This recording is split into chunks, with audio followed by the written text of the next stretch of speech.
Hello. Please enjoy your meal. I'm a priest, came to it very late in life, in an Episcopal church. I'm not a great lover of denominations. I try to keep my faith very simple. I've even come to not even enjoy the word Christian because it's been so co-opted. I like follower of Christ. And there's at least two separate sermons in my mind in this reading, and I'm going to go with the second one. And that's about the man with the fig tree. Now, most sermons I've heard over the years of this, they try to figure out metaphorically, okay, the tree is Israel, and God is the landowner, and Jesus is the gardener. And that's okay if you want to look at it that way. That's not my favorite way to study it. I look at it differently. First of all, one of the problems I have with most faith nowadays is some of it is even very familiar to what's going on in our country with the rhetoric and the dualistic thinking, black and white thinking, and that is a lot of it is based on fear and trying to excite people. There is nothing I can do about making sure no one starves in this world. I can't do anything about that. It's too big. And so what we do in our country, in our media, and our politicians, we build up these huge issues so that you feel there's nothing you can do because it's too big a problem. Let's stop war. Okay? I can't do that. None of us can. Collectively, we could, but it comes back to, can I feed a few people in my neighborhood? Yes, I can. Can I make sure that people know I'm a nonviolent believer? Can I make sure I stand up for that? Can I make sure that I don't vote for people that are violent? Can I make sure it comes back to us individually? Christ started with a very small group of people, and they never got that big. Okay, he could have worked with millions, but he didn't. Because it comes down to us, and it comes down to us developing our relationship with God and loving ourselves inwardly in the most healthy way, and then that will allow us to love our neighbor. Only when we do it that way.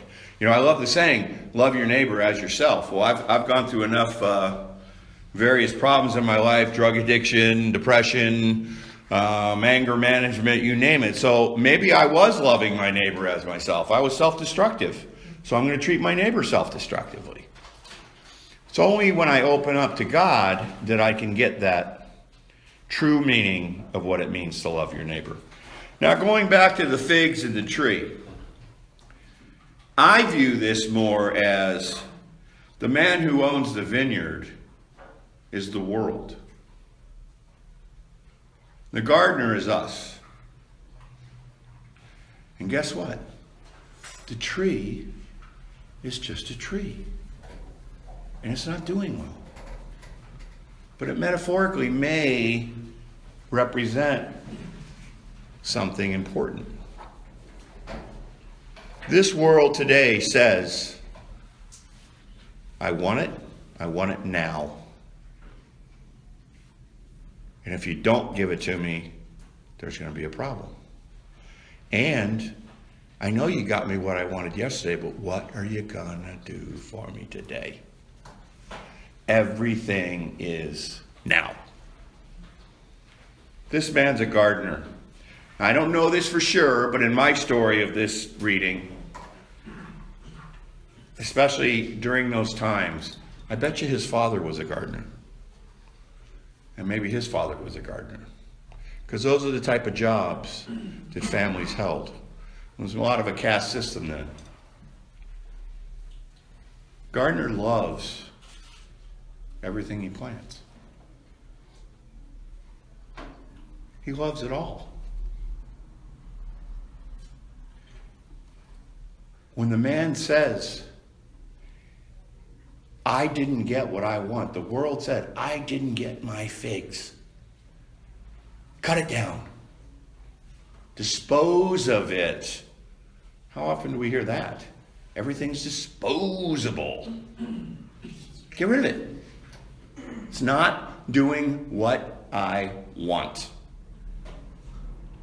Start again. Start with a new one. Throw out the old. And this guy says, no.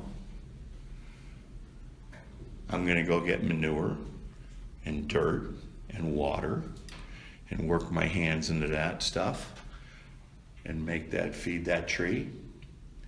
And in a year, maybe it bears fruit, maybe it doesn't. But I'll guarantee you, he'll fight with that guy the same way he did this year to keep that tree alive. Because he doesn't believe in killing things that are living. He doesn't believe in, maybe his dad planted that tree. Maybe he planted that tree. Maybe it's just in a bad place right now. Gee. Start thinking of yourselves as that tree.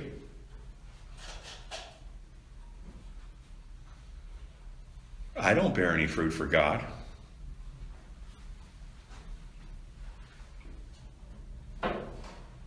He feeds me, shelters me, loves me, and I don't bear fruit. And at the end of the year, he says, it's okay. I'm going to feed you again. I'm going to help you again. That's the unconditional love of God. And that's the difference between God's love for us and our many times very, very, let's see, what's the best word for that? Well, I would say strings attached love. We love, but you told me you were going to do this and you failed. I'm done with you. Cut the tree down. You don't look like me. You don't worship like me. Your sexual preference is not the one that I choose for myself. So my world says all of those things are wrong. And so I don't have to love you. God doesn't do that. God won't do that. He will keep, and think about this, in our lives, he will keep gathering up the shit and the dirt and the water and turning it into something that will nourish us so we get another year to try to grow more. And I will guarantee you, like I said, I think the owner of that vineyard dies long before that tree ever gets cut down. Amen.